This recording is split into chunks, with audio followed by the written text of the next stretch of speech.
Good evening and welcome again to another lesson in Tanya. And tonight we continue chapter 41. We hope to complete the chapter.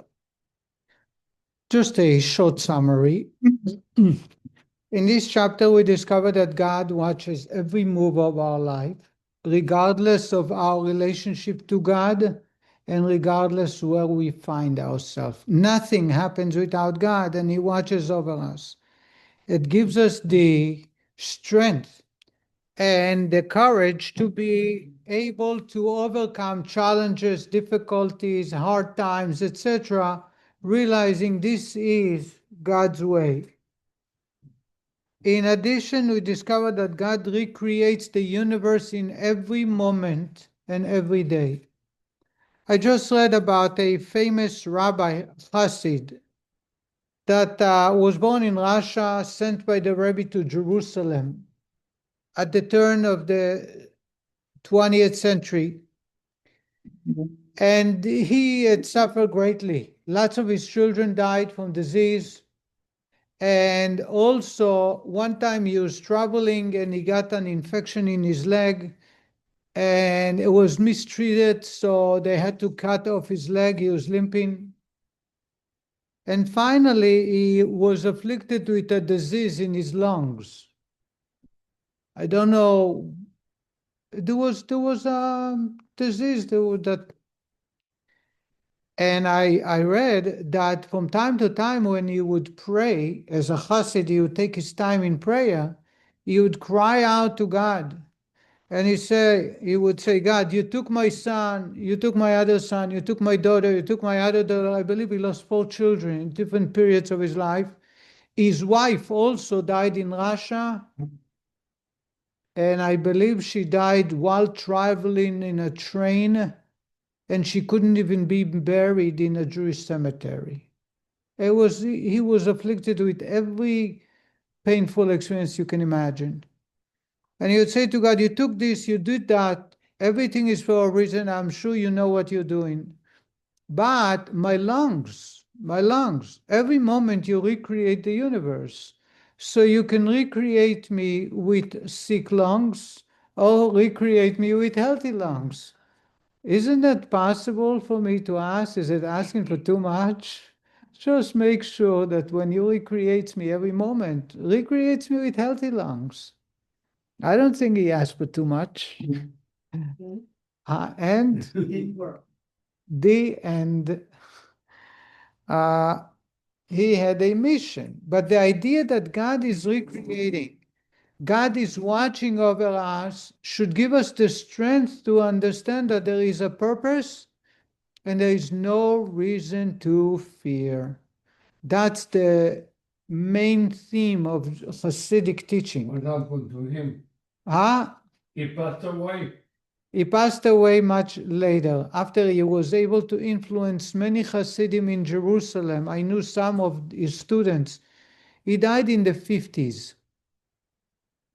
But he affected the Jerusalem rabbis to be exposed to the Hasidic teaching, the Torah of the Chabad rabbis. And then we discover, so this was the first part. The second part we discovered is that a person, in order for them to serve God, they must possess both love and reverence for God. Just like wings. Wings, one without the other, will not allow the bird to fly. So you cannot, it's impossible to say, I love God and therefore I serve God. And when I have to stay away from restriction God gave us, I will have fear of God. It doesn't work like that. Both must be in existing. The next part the Rabbi was speaking about is that the one that comes first must be respect and reverence. It is the foundation, and only then we can develop love for God. And the last part before we ended up last time, is that even if someone does not awaken complete love towards the God, Just contemplating and thinking about it will suffice to connect him as if he is in love with God. Along the way, we have discovered the idea of tefillin, the mitzvah of tefillin in the hand and the head. We also discovered why do we say l'shem yichud, that before we serve God, we say for the sanctification of God. We also discovered sovev and memale, all encompassing, and the part of God's light that enters and fits in according to the measurement.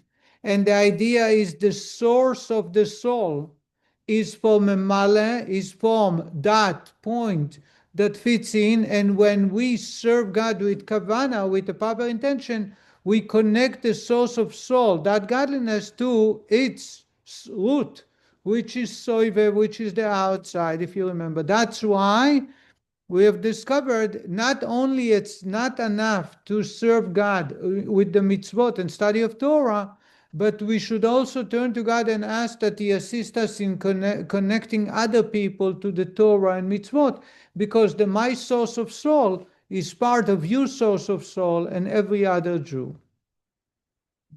Along the way, you have discovered the reason that we say l'shem yichud. As I said, many people, many groups, they would say before every mitzvah. In the Chabad community, we say just one time in the morning before one mitzvah, but we hope that that will apply for the rest of the day for all the mitzvot. The rabbi now is going to concentrate on the idea of love. How do we awaken and connect love towards God, even if we have to fake it, so to say, we don't feel it? But through contemplation, even just contemplating and thinking about it, will connect us to God out of love, because it's common sense. The next chapter, the rabbi will assist us in reaching out a deep love, a fear of God, reverence for God. That's chapter 42. 41, the rabbi, we're going to finish off now this chapter with the idea of how do I awaken my love towards God? You say even if we fake it, Even if we fake it. Yes. why? You heard the phrase, fake it till you make it, right? Yeah. Take it until you make it. On your opinion, on this. Mine doesn't count. Because that's the route that we might, it is a universe of false lies. This universe is called, the legal terminology of this universe is the world of lies. Alma de Shikra. Alma is world, the Shikra of lies. It's a false universe. Therefore, sometimes the route we take to reach a true connection is through the means of lies. Simple as that. No lie. So up in there is no, it's all clear cut. There is no lies. Here, sometimes you have to deceive. That's why, by the way, many of the blessings for the Jewish people came through deception. One you have is Yaakov received God's blessing, Yitzchak, his father's, through deception, right? He had to deceive his father. Yehuda, the father of all Jewish kings, had to have a relationship with a street woman, even though it was his daughter-in-law. At those days, they were allowed to marry. They married within families. It was encouraged to marry within the family. But he could not, God wanted that it should come through means of deception. Ammon and Moab, two nations that gave us Jewish kings. King David came from Ruth, the Moabite. And there was Naomi, another holy woman that is a convert from Ammonites. Those two are despicable nations. They were created by forbidden relationship between father and daughter. It's stated clear in the Torah.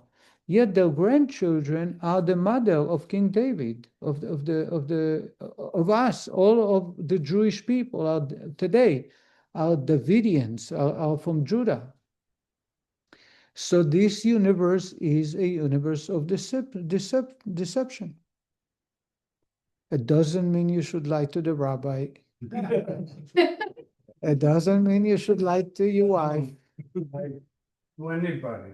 You shouldn't lie to It anyone. makes me feel doubtful that you can I'm trying to be honest with you. receive God telling you, I believe in you, when you don't. So I'm trying to be honest with you. I appreciate That it. sometimes you have to take the route in this universe of lies, you take that route. Something to me, white lies. And for that, I have a story for you. When Abraham became connected to God, he was a very kind person. And with his kindness, he was able to connect people to God. People would say, such a kind person, I want to please the person, I want to be successful like him. And they served God. But what happened when Abraham died? All of them were gone. It was a very shaky relationship they had with God. It's stated in the Torah. Yitzchak, Isaac, how did he connect to God? He did not go out to interact with people. Yitzchak was Gevurah. He set boundaries. So he lived in Israel, never left the Holy Land, did not wander around. Abraham moved from Iraq to Israel, and from Israel he moved to Egypt, and from Egypt he was moving to Hebron, to Shem, to Beersheba. He was moving all around. Then he went to Jerusalem with his son to slaughter him. There was all kinds of traveling. He was a frequent flyer. The high miles, what do you call them? He was a frequent flyer. Yitzchak, on the other hand, never saw an inside of an airplane. He was home the whole time. But people were inspired by seeing his great success. He was extremely successful, and that inspired people. Where are all those people that inspired by him? They're not around.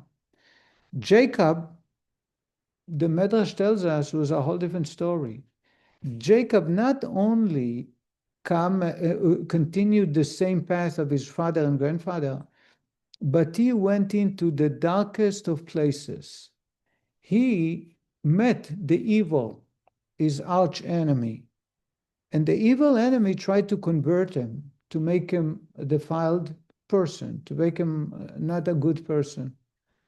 So he tells Jacob, why do you keep kosher and study in yeshiva? We can go and watch a movie, we can go to a theater, we can have a party after that, lots of men and women, etc. And Jacob says, really? Can I join you? And the evil said, of course. So he took him to when I was growing up, that's the way I heard that, to a discotheque, to a disco. And there was lights, splashes, and dancing and drinks. And Jacob saw a lot of young people. So he went to a young man, shook his hand, and says, hi, where are you from? He says, I'm from Beneva. Oh, I'm from Beersheba. Nice to meet you. Where do you go? What do you do? And Jacob turned to the guy and says, I study Torah. It fills up my heart and my brain. So I'm so happy. And it makes my life in order. And I'm very successful. And the man says, really, I'm very interested because I'm searching for a meaning. And Jacob says, tomorrow, 8 o'clock, I'll meet you in my tent and I'll spend time with you. And the man said, sure. So now I have no interest in staying here anymore because I have to go to sleep early to be up at 8 o'clock. So he left the disco. Then he goes to another person, another person, another person. Before you know it, the disco is empty, except the devil and Jacob. So the devil looks around, says, what's going on? And he goes outside and he finds some people who are just living. And they said, oh, we met this mystery man who convinced us that there is no hope here because we're going to get drunk, we're going to get wasted, we're going to end up drunk driving, we're going to get up in jail. It doesn't pay. He says instead he guarantees us a good income. He guarantees us to find a spouse. He guarantees that if we cannot find a job, he will provide us the money. And we accept it. So tomorrow morning, we're meeting him he opened up a synagogue. So the devil realized what is going on. So he came to Jacob, he pulled him by both ears, and he says, "You're a thief. You come into my domain and you're stealing my people. These people, I worked so hard into getting them to get addicted to drugs and drinking, to get addicted to other kinds of behavior. And in my turf?" And Jacob says, "What can I do? You invited me, right? You told me that it's a great place to be. So I do what I'm doing best, connecting with people and bringing them to God." And the devil went to God and said, "As Abraham was around, I lost. I lost the war with him, but I knew it's temporary because he just acted in kindness and people were inspired. But as soon as he's not acting in that way, the people are going back. So I said, be patient." With Yitzchak, the same story. With Jacob, he changed him from the core. He's stealing my soul. I have put in so much effort and so much hardship for these young people, and he goes to them and makes them go away. And God said, "I'm so sorry. It is what it is." This is the world of deception. You lie to people, you cheat people, you promise them the world, and you know that they're going to get wasted and get drunk and end up in jail, right? But you'll be happy that you grabbed another soul. Jacob is entitled to use the same weapons that you use is using against you. And now you taste your own medicine. That's the story. Got it? Yeah, I get it. Okay. Sorry, Karen. Didn't mean to do What came next? that. That's it. No, after Jacob, that's why all his children were perfect. By Abraham, it was temporary. How do we know? Because one of his kids did not follow. By Yitzchak, it was temporary. By Yaakov, all his children, he was able to deceive the devil with the tools the devil is using against humanity.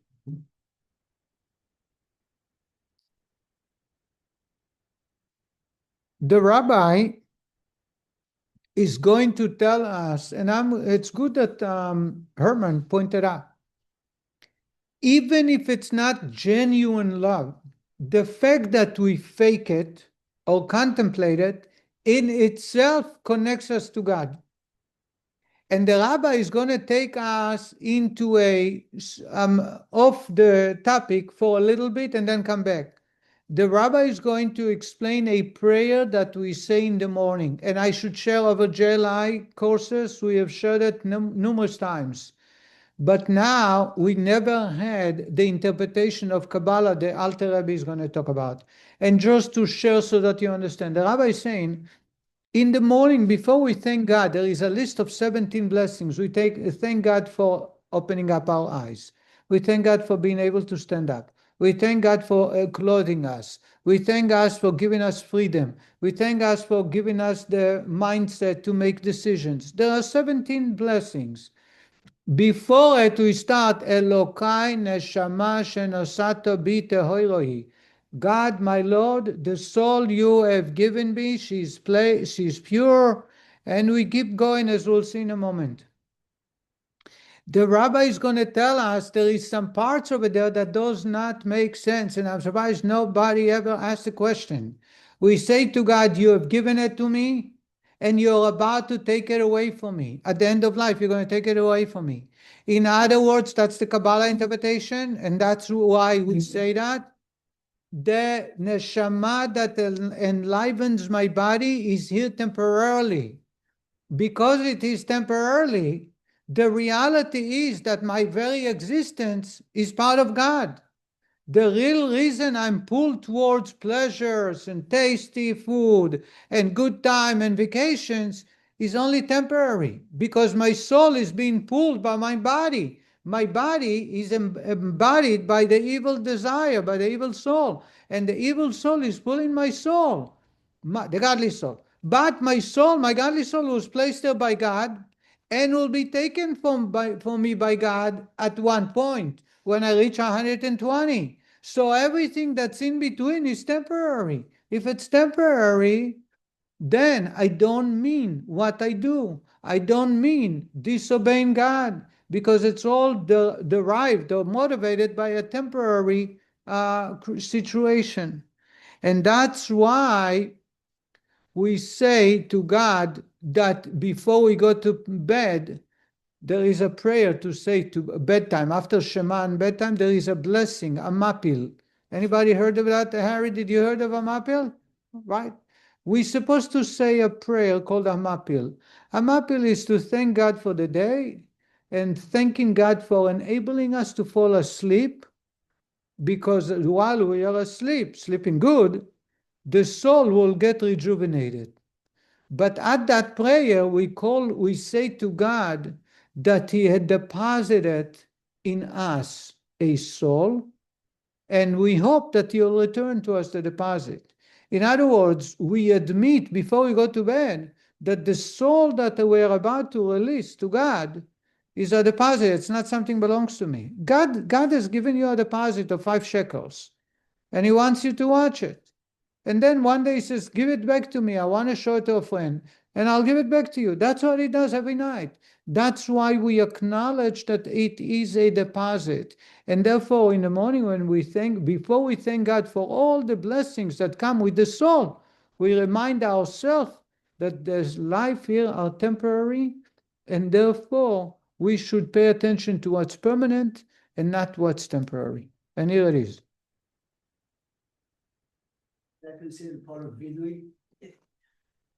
No, it's part of Elokay Neshama.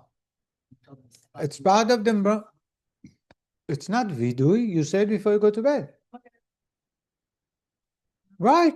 Yeah. So it says my body should remain with my soul, or Right. my soul. That's part of the Shema. No, we ask Hashem to return the soul back to the body. Is that what that means? Yeah. I just wondered. I can't But- remember.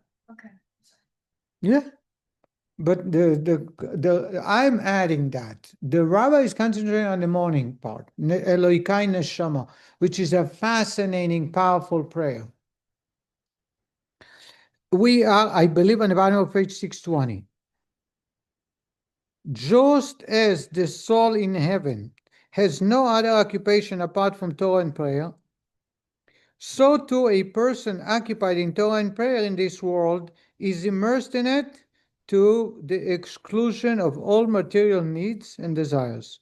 As such, he is then renouncing all materiality and is totally surrendering his soul to God.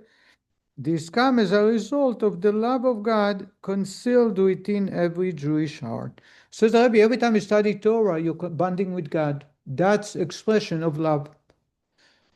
I tell people, when you empty out the garbage can at home, you express yourself that you love your spouse. So you don't have to feel it that way. The action speaks louder than 1,000 words. When I'm busy studying, by the way, everything we study here can apply to a relationship between spouses. And I said it to you many times. So when I engage in the study of Torah, because God commanded us, what I do is I say to God, I love you. Because at that moment, there is nothing else I do. Just like that, just like now, we're studying Torah. Therefore, the expression of our love towards God is expressed very openly. And that's what the rabbi is saying. Except that is, when the souls in Gan Eden are immersed in the letters of Torah and prayer, they delight in their apprehension of an absorption into the light of God. Though this delight is lacking in this world, the matter of service remains the same. Says Rabbi, in the world to come, when we go to heaven, how do we delight in God? How do we connect with God? Through the study of Torah. The study of Torah bonds us with God, and that's the greatest pleasure. Says the Rabbi, the only difference in this universe is you don't feel it in that way. But the bonding is equally the same. Now the Rabbi goes on to the prayer. So it's all about expressing love towards God, even if I don't feel it. So study Torah. When you study Torah, you express your love towards God. So if someone says to me, I fell out of love, those of us who have not been to the art of marriage, the lesson 3, you will not appreciate the depth of it. If someone says to me, I fell out of love, I said to him, there is no such a thing. Act towards your spouse in a kind way.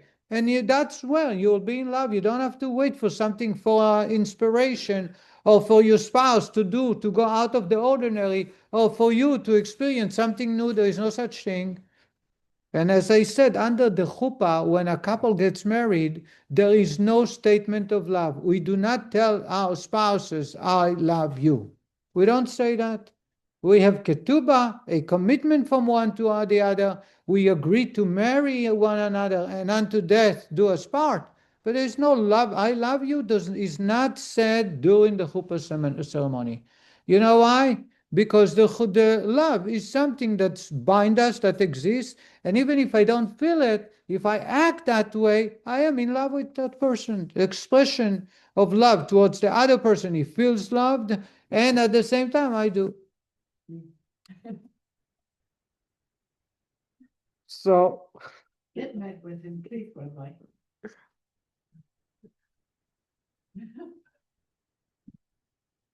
so Vice Mary?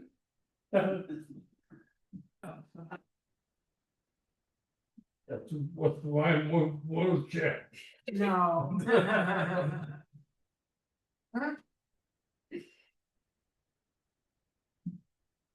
says the Rebbe, this is why it was ordained. So, by the way, it's so crucial in today's world where people and couples get involved, where other people come and gives them advice. We call them aziz and neshama, sweet souls who care about you. She's not taking care of herself. He's not speaking nicely. He's not on time. How come? I always share that we host always people, especially if people come to town and they need a place for Shabbat, and we do it out of love.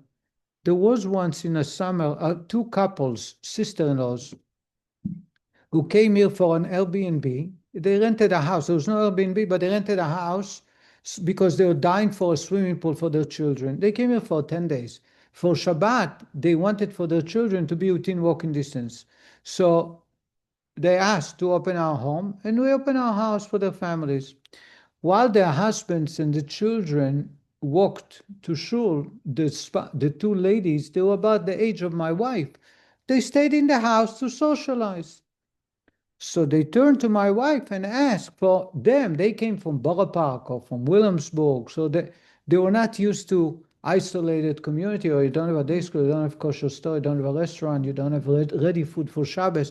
So they were amazed, amused, and then they asked my wife, where do you do your shaitels? You shaitel, you wig. Where? Because for people who live in those communities, every Monday and Thursday you need a shaitel macher. You need someone to care for the wig, because you have a wedding, you have a bar mitzvah, you go in for anniversary. There's always have to be a fancy.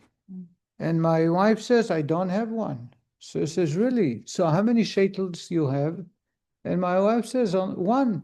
One. Spousal abuse. I'm not joking. You think I'm exaggerating? Really? They said to my wife, how dare you live? We understand that there is no ready food for Shabbos, that you have to cook. We understand your children, you raise them and you teach them. The kids were much younger. We understand that you don't have friends that you can go out for dinner with or to go to them. But not to have only one shaitel?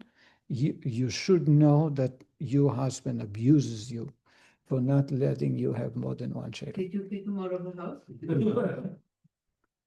My wife was smarter than that.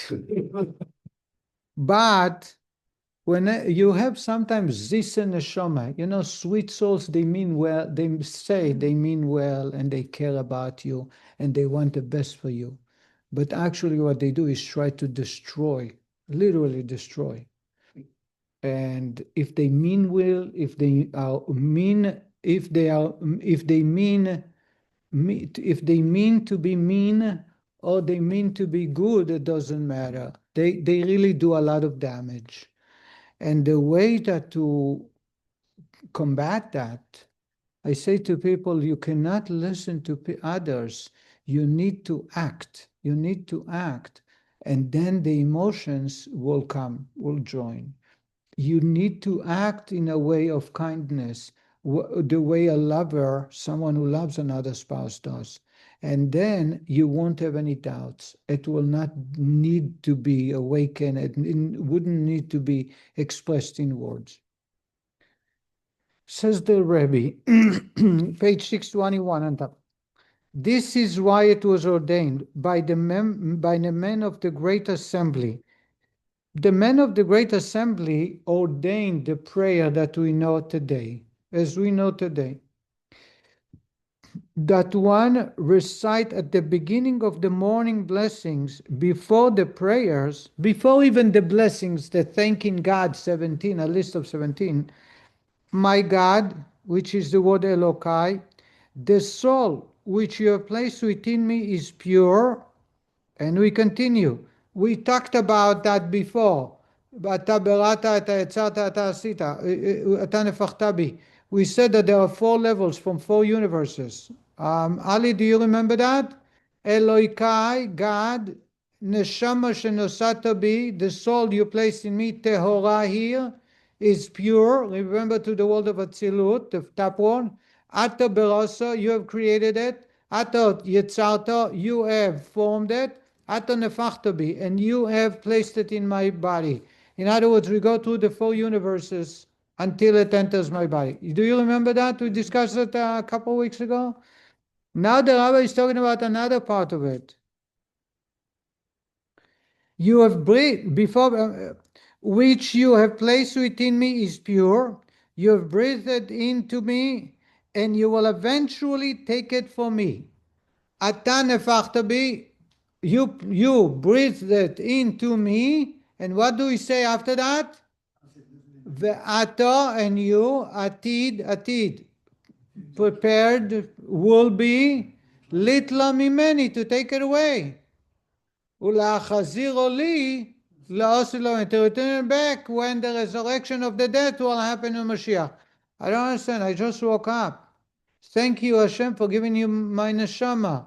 Why do you have to remind yourself that God is going to take it away from you and return it back only the resurrection? Why does it have to do with thanking God? Similarly, I'm surprised, until today, nobody ever bothered. But if you pay attention to the prayer, it does not make sense. You want to thank God, I understand. You want to acknowledge that God has given you back the soul, I understand. But why to tell God and thank Him that He is going to take it away permanently? That's what we say every morning. You have just given me a soul that went through 4 universes, and you will be eventually take it forever. What's wrong with that? What does that have to do with thanking God? Why should you say, I realize at some point you're going to take it back, so I thank you for the moment and I have it. But ultimately, I'll see you again. So Harry's asking, what's wrong with stating the fact that that's what will happen? That's your question? Yes. Okay. The answer is, the men of the Great Assembly instituted prayer that every word is precise. And the purpose of Elokay Neshama is to thank God for something He has just done for me. You want to acknowledge that the soul will be taken forever, I understand, but there is no place when we thank God. That's the purpose of Elokay Neshama. It's an introduction to the 17 blessings. It's not there. It doesn't belong. Everything else, later on we say, Yehi Rotzein, V'hi Rotzein, we say, save me from spies, save me from bad tongue. You know, I understand. It belongs there after you thank God. But right now you want to thank God for creating your soul and returning it. Okay, I understand. But why remind God that He's going to take it forever? It's actually something I don't like to think about. Most people don't, the studies show that time after time that more than 50, I think I shared with you, we had a study, or I saw it. More than 50% of people age 50 and over do not have a will. Did you know that? Which is an atrocity. It's a crime. Because if they died and they have no close relatives, the government is going to decide how they going to be buried, and what's going to be with the funds. By the way, in Kentucky, there is a representative who passed a new law that if a Jewish person dies, before the authorities bury them, the Chabad rabbi must be contacted. So that the Chabad rabbi should influence, it should not be cremated, because usually if it's in the hand of the police, it's going to be cremated. And it happens, I was involved here many times. I wish in Florida they had the same thing. People do not bother to make a will. I don't understand. How is it non-negligent? It's true negligent. Now, under the age of 30, 75%, between 30 and 50, 75% of people do not have a will. And the only reason is simply because people do not want to talk about the end of life. I think if they talk about it, it's going to happen. Like if I talk about my demise and I plan, and that means I'm closer to that. I assume that you are a professional in the field. I am. So I appreciate your input. It's really valuable. But I'm sure that you understand that this is A, false. B, it causes a lot of damage to people. The family, See it all the time. anybody who's in the field sees it. And I talked about it in every opportunity I have. I just took today a couple, last week a couple, and I hope they'll live for many, many years. But I say to them, I don't understand. One day you will have to make that decision. Why make the decision when one of you is not around? Why allow your children to make the decision that they're going to fight? Or that sometimes they make a decision that's exactly the opposite of what you wanted. In addition, a lot of funds can be going to places that you wanted to go. And we have somebody who's in the field. Anybody who's in the field sees it. Heidi has said us, we come from a blended family, and she sees this in her practice is that is not just the government will do, but children of one parent will decide for that one parent, but not the other. And if I told you, thank you, if I told you the horror stories that I have of infighting, not even a blended family, within the family, two siblings. There is a man that became very close. I didn't think close with us. I didn't think he's going to die, so I never bothered. He died. I was able to convince the children because they knew that for Passover he would come to us for Passover. He loved the Passover by us at my house. So the children understood, and he would tell them before Passover that he comes to Chabad because he loves it and he will not go anywhere. When he died, the children were fighting, two sons, killing each other. So they agreed to have a Jewish burial, but not at Chabad, at the Shalom section, which is Jewish. It's not Jewish, but it's Jewish, you know. Kind of, I don't want to offend anyone, but anyway, so they knew that I should officiate and I should be involved with the preparation, and I was involved. Here's a small story. We called the funeral for 2:00. There was no minyan. I summoned people to come to a minyan. I did them a favor so they can say Kaddish. One son says to me, if my brother is there, he called me up 10 minutes before. He says, 2:00, you called it for 2:00 because my brother is going to be there. I will not be there before 3:00. I said to him, but no, he says, my father is the same as my brother. I will not be at the same time. So the one son we did at 2:00, and I waited for 2:30. I begged him to come earlier. I asked one son to leave, and the second son came, and that's when we did another Kaddish. The minyan was willing to do it as volunteers.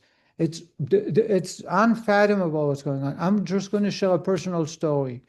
20 years ago, I told my parents, you have to have a will. And in Israel, it was very unusual. I think I shared it 1,000,000 times. I got screaming by my sisters. My sisters told me, you want to bury your father and mother? You want them to die soon? You paying attention to their assets? And I said, no, my experience told me that if something happens tomorrow, we are a large number of siblings. Some of us will disagree, and it can cause a rift. It came to a point my parents agreed, and one of my sisters was adamant that what I did was for the benefits that I want to derive, that my father had to put my foot down. My father never raised his voice, but he told my sister, stop doing it. It's my wish, and that's the way it's going to be. Fast forward 5 years ago, that same sister came to me apologizing. She says to me, her friends are going through courts because there was no will. And she realized, and now it becomes much more prevalent in Israel. But in Israel, nobody, when I grew up, nobody was writing wills. I'm here to encourage people to write wills. Yes, The will is away. yes. I heard the will is relatives. We suffer the will. I know, I've gone through a few times. There is a will, there is a way, there was a will, there was relatives. When I worked. I study now to be a judge. I study one section of the Torah to be a judge. Every week I study for 2 hours. Last week, the topic that we were studying is contracts, rentals, rent. The cases that come before court about rental agreements and contracts are hair standing. Part of the reason is because many times in New York, people are able to rent from relatives. Because to find an apartment or to find a place to rent in New York, you need a connection. So usually you go to someone who owns a building or owns a basement and says, please, because it's relatives, what happens is sometimes there is no contract. Or if there is a contract, it's a 12-month contract, and then you continue on month to month. And then the trouble begins. So there was a phrase, a famous Chassid said, when you have a connection, a dealing with another person, deal with them like you are enemies. Because if you sign a contract as enemies, you end up as friends. But if you are dealing a contract as friends, you will end up as enemies. There's no doubt. So if you are the best, my children, best friends, make a clear contract. You know why? So that you are staying friends. If you are doing it as friends, you'll end up as enemies. And that's where they say a fence make good neighbors. A good friend. A good fence makes good neighbors. Okay. The whole discussion we brought in is that people don't like to talk about the end of life. That's where this discussion came. How is it possible every morning I'm you know what I'm saying about myself? I don't think about it, but I actually tell God, thank you for returning my soul. She's pure, but also I want you to know that one day you will take it from me forever. Nobody wants to be reminded of that. Says the Rebbe, this is to say, inasmuch as you have breathed it into me, and you will eventually take it from me, I therefore, as of now, hand it over and return it to you to unite with it with your oneness. What we're saying is, God, you just gave it to me. One day you're going to take it from me. Everything in between is temporary. If it's temporary, whatever I'm going to do is temporary. I don't mean it, and it's not right. That's all. In other words, we want to bond with God even when we misbehave. As it is written, to you, O Lord, I lift my soul in order to unite it with God. That is, through binding my thought with your thought and my speech with your speech, by means of the letters of the Torah and prayers which I utter, and especially when one addresses God in the second person, as in the phrase, blessed are you, and the like. When you say Baruch Atah, thank you, in a second person, like God is right in front of us. And that's why we thank God with all 17 blessings. What we're saying to God is, what happens when I just don't do right is wrong, and it's not the essence of who I am. Who I am is connected directly to you. With this preparedness to surrender his soul to God, that is, through engaging in Torah and prayers, in the same spirit in which a man surrenders his soul to God before his demise. What happens when a person knows that that's the last breath of his life? They don't think about this fat steak, and they don't think about what the neighbors think about me or what my arch enemy wants to do for me. All I'm trying to do is bond, connect to God. That's the way we should be every day. And that's why we're reminded that God is going to take away.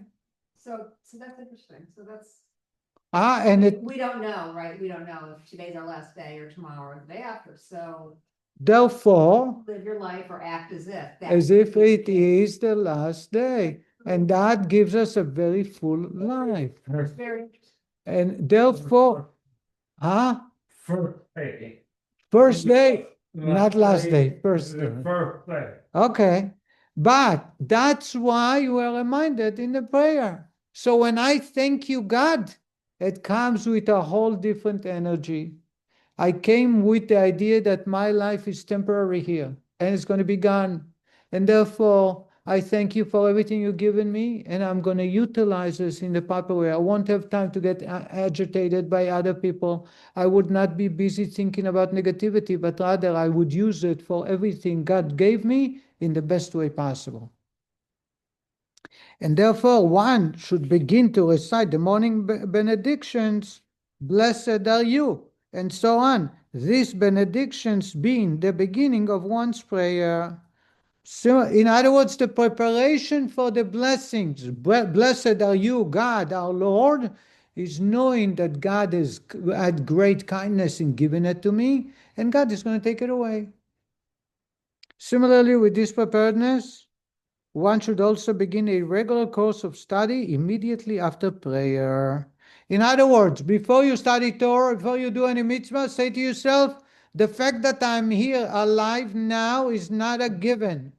I could have been gone. And therefore, the time I have now to spend to study Torah, to perform a mitzvah, to pray, to celebrate Shabbat, to help someone is a great gift that God gave me, and therefore, is part of appreciating God's kindness, I'm doing the mitzvah. What happens then? You do it out of your heart is overflowing with kindness and love. Similarly, says the Rebbe, I just read it, in the words of the sages, from the house of prayer, literally the house of assembly, to the house of study, as with prayer, this regular study session should also be preceded by the resolve to surrender one's soul wholly to God. Says the Rebbe, when you go to study Torah, when you perform a mitzvah, say to yourself, God is giving me the soul. He's gifting it to me. So therefore, I appreciate it and I do what God wants. That's a deep love towards God. So you don't need to feel it. You just act that way. So when I am in a relationship and I'm not in the mood to express my love, I say to myself, the fact that I share a house with someone who keeps the house clean and is keep looking after my needs is a great, great blessing. And just for that, I'm appreciative. So you don't have to have a resurrection from above to make you feel in love.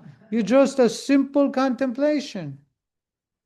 So also in the course of the day, before one begins to study, such preparation at least is necessary, as is known that in the case of Beinonim, the essential preparation and intent for its own sake, where it is indispensable, is before the beginning of study. The rabbi is saying, a Beinoni, remember the one who never sinned? Every morning he would have this type of introduction to his life. He would say, God has given me a gift, and it's not a given, it's a great gift, and I'm not going to waste it. And the next morning he thinks the same way. If I am to think that way before I do a mitzvah, before I face a challenge, before someone tells me someone else is much better than you, someone else's wife or spouse is much greater, you should have wait a little. I say to myself, just a minute, my life right now is a gift that God is giving me. That gift should be cherished. That gift should be appreciated. I'm not going to waste it. I'm not going to indulge myself. I'm not going to pay attention and get depressed. It gives us the guards to live a good life. And by the way, I'm sure Heidi can agree, when people put a will they have a better. We had this study in a jail recently.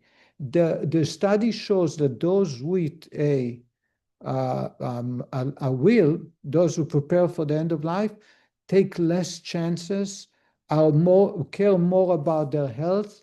They would eat better, they would do exercise, because the consciously thinking about the end of life makes them cherish every day and utilize life to its best. So not only it does not hurt, but actually it benefits.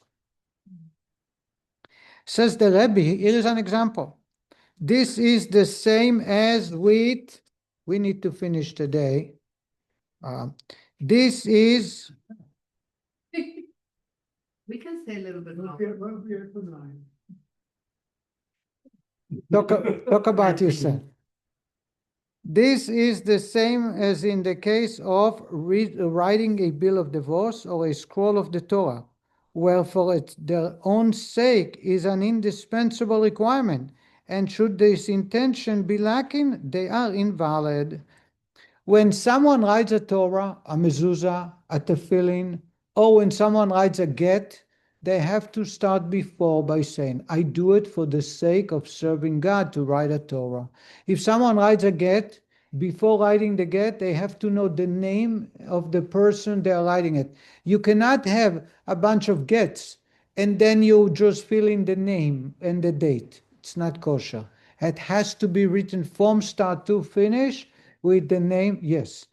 So I was involved in gets on many occasions, and not only the person have to be there, one of the parties for sure, they have to have a very clear identity of who both parties are, and they would put it in writing in front of them, and every couple of seconds they would say, I'm writing it for Debbie, given by the husband, Shimon. They have to do that.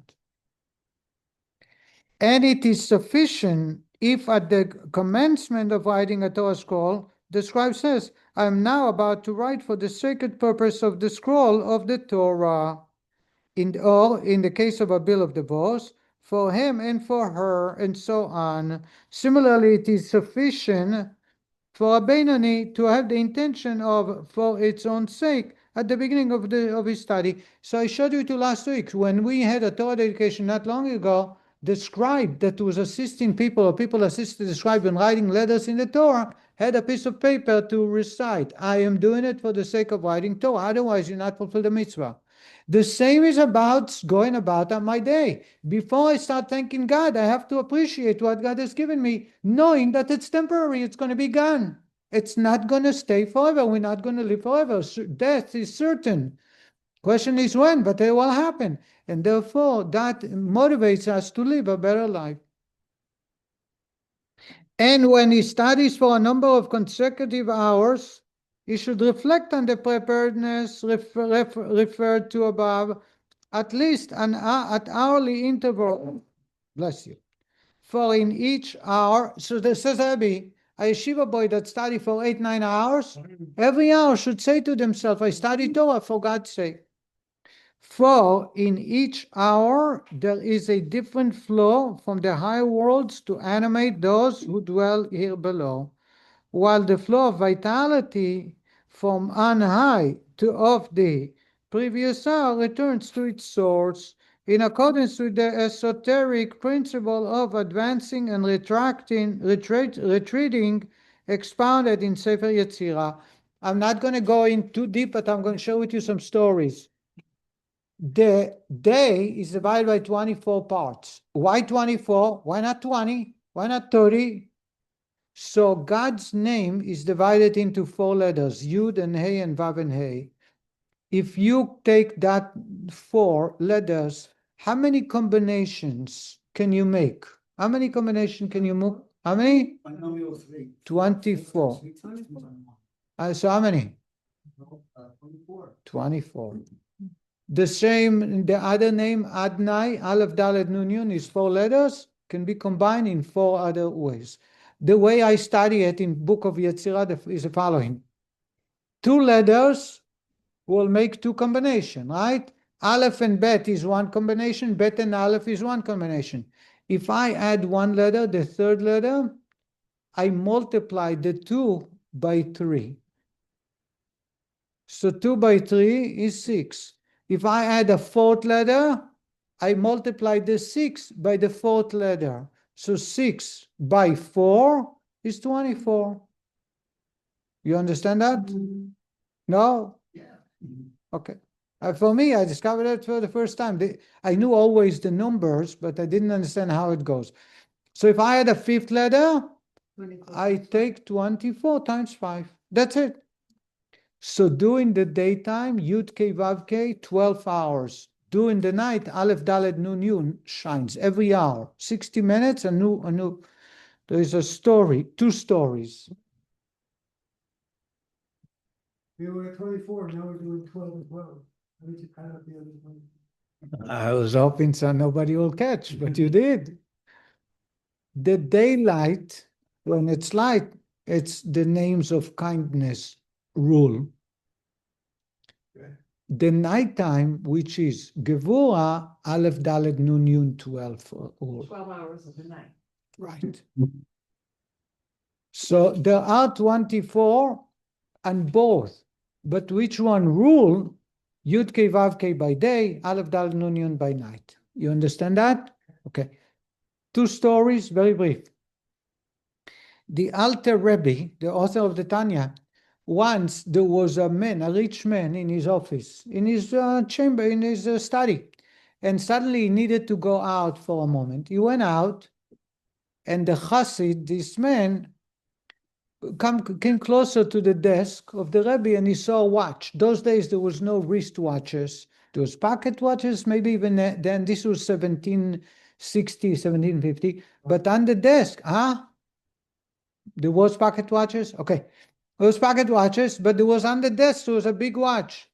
And this man had a pocket watch that was very precise from Switzerland. It was, and it did not match the table watch. So he decided to do the Rabbi a favor and adjust. The Rabbi walked back in, he looks at the clock and he says to the Chassid, my watch is incorrect. Did you touch it? And the man said, no, it's correct. And the Rabbi says, why do you say that? He says, well, when you left, I saw the watch, and I have the watch that's very correct. And I saw there's a discrepancy, so I corrected your watch. And the Rabbi turned to him and says, who says that your watch is the correct one and this one is incorrect? And the man says, well, because this was done in a swap meet.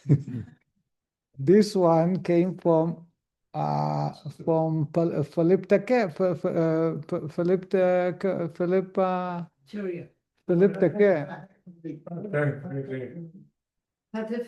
But Philip. That's it.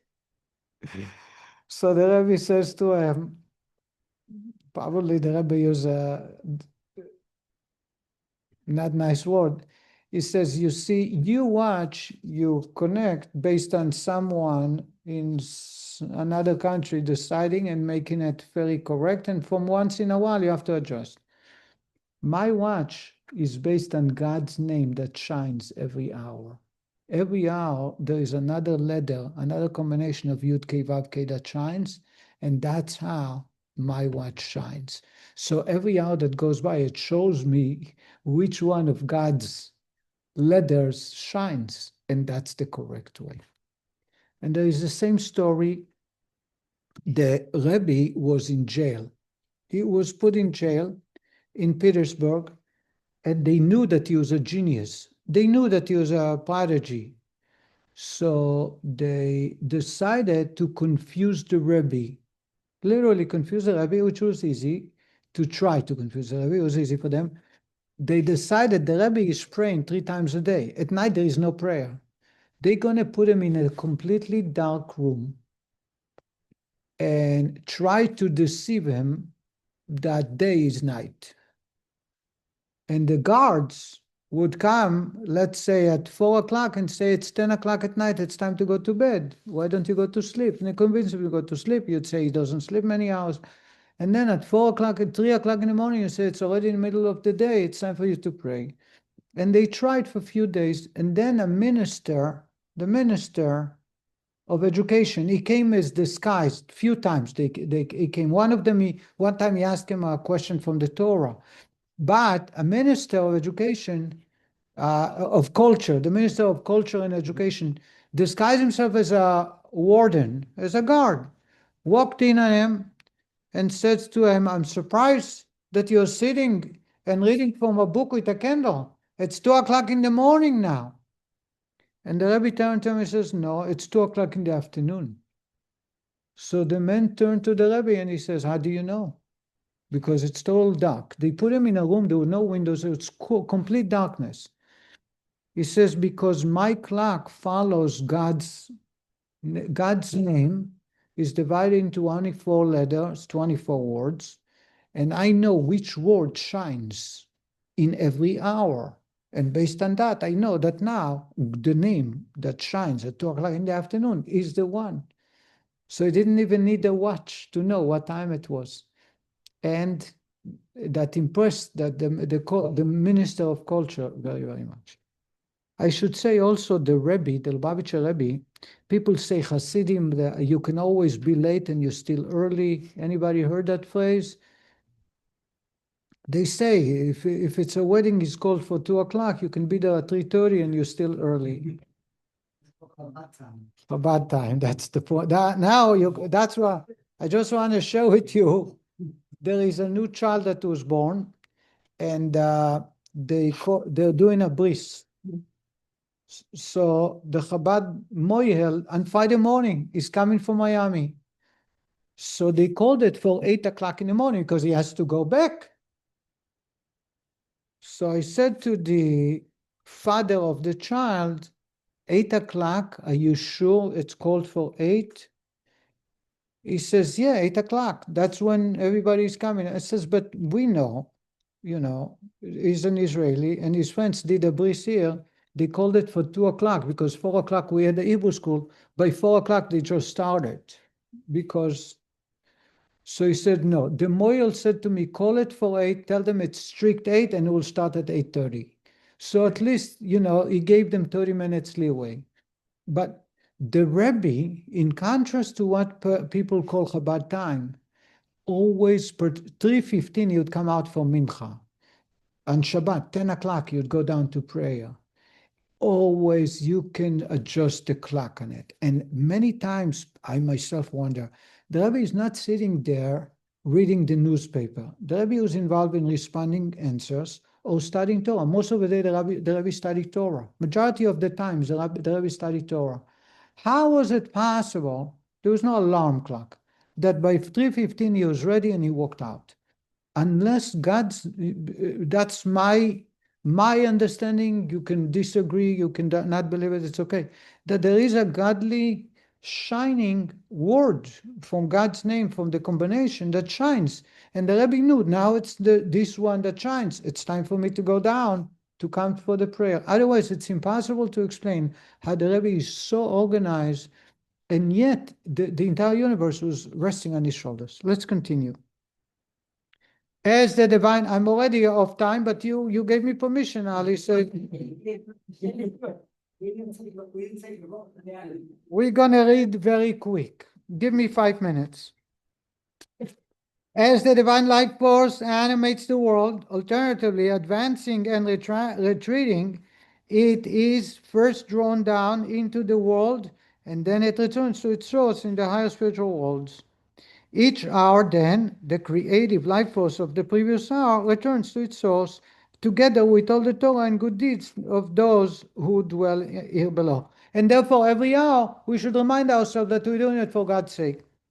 For in each of the 12 hours of the day, there rule one of the 12 combinations of the letters that form the 4-letter name of God, while the combination of the letters that comprise the divine name at night rule at night, as is known.